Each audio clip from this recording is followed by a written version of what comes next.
In this video, we're going to take a look at the, you know what, I'm just really hungry, haven't had breakfast yet, and I don't have any yogurt to go with my granola, so I'm just going to have to make that first. If you're a regular consumer of yogurt, you know these little 5-ounce containers can get expensive. But what if I show you how to take this small container and convert it into 1 1/4 cups of yogurt? That must be some voodoo magic. No, actually, all you need is 1 container of your favorite yogurt, some milk, and you're on your way to 1 1/4 cups of yogurt. Things you're going to need: some milk. This could be either 2% whole milk, skim milk. It could even be non-dairy. You'll probably get the best thickness with whole milk, but it's up to you. In our case, we're using 2%. You'll need 5 cups of milk into a container. Here we're using a 2-quart microwavable container. You can, of course, use a saucer or pot and heat the milk on a stove, but we're going to use a microwave.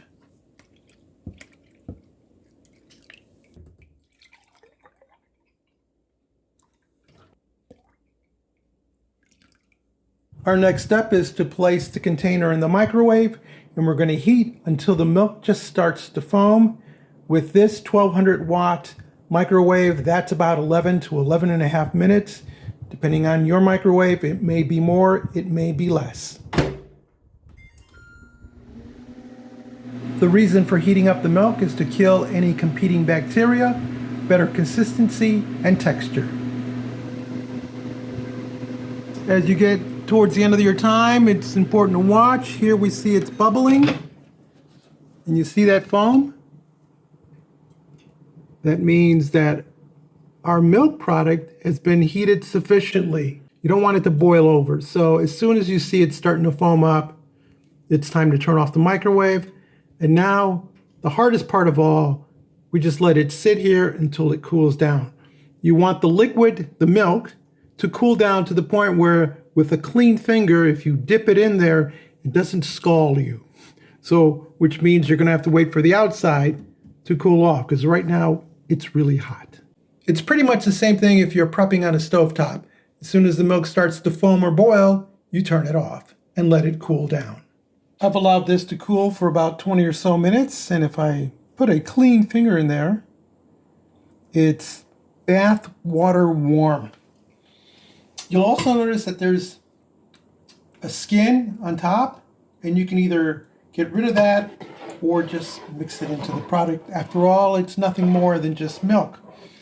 Grab your favorite yogurt, and know if you use a fruit containing kind of yogurt, you won't get additional fruit in your final yogurt product. So just be aware of that. This is a flavored yogurt in here, and it has little bits of strawberry. So you will find those in your final product, but they just won't multiply. So what I like doing is introducing the warm milk to the yogurt. And what you should do is try not to use yogurt straight out of the fridge. Let it warm up to room temperature so that there isn't a big shock to the culture as it transitions from warm milk into the cooler yogurt. So I put some in there, get it warmed up, and then I just introduce it into the mix, stir it around.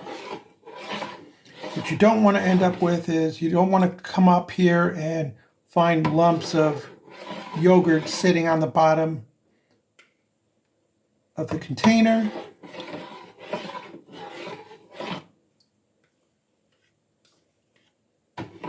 And just mix it all in. And once you've exhausted all the yogurt in container, just make sure it's nice and evenly distributed with no clumps, no lumps.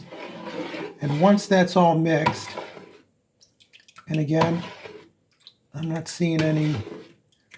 There's a lump. Just stir it up nice and good.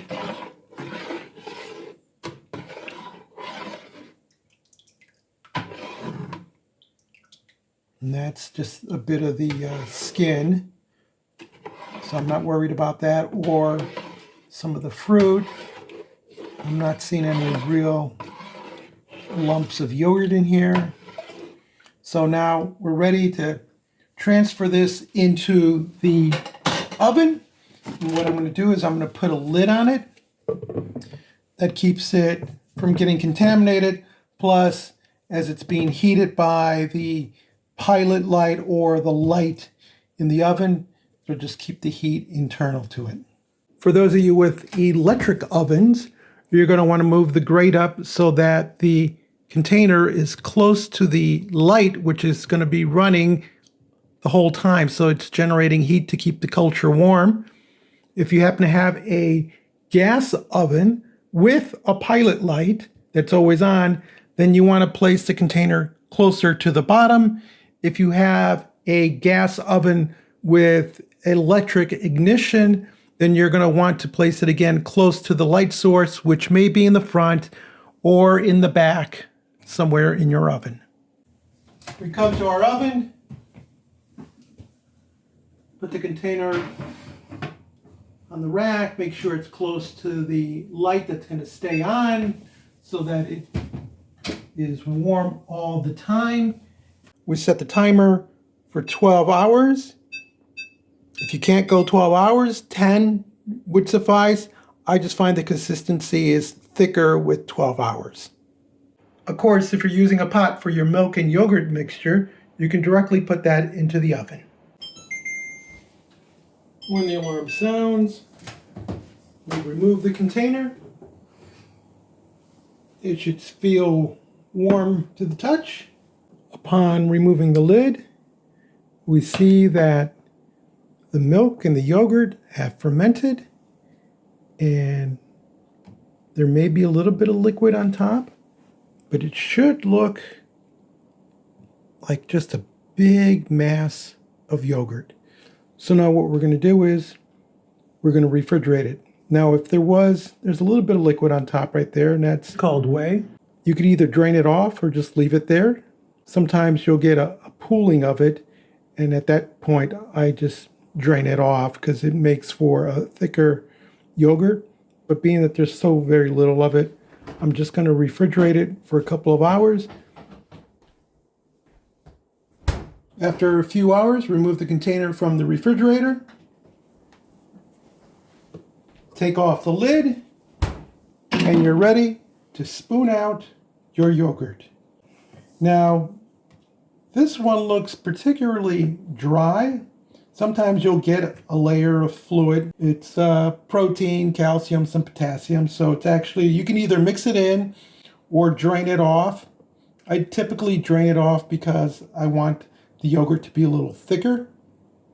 But I repurpose the liquid in like cereal and stuff. So I don't throw it away because it's actually kind of nutritious for you.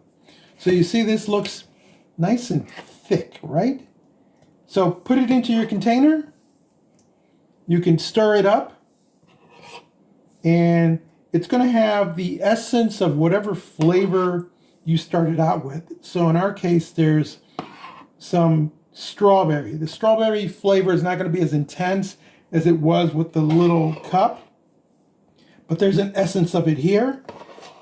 And look, out of that one little 5-ounce container, we've got 1 1/4 cups of yogurt. And all it took was milk, some heat, and time. And the stuff is delicious. So I hope you find this of some benefit. If you do, give us a thumbs up, leave us a comment, join the subscription team. They help make these videos possible. And next time I'll do an actual product review. But for right now, I'm going to put this on some granola and enjoy a meal. Thank you for watching.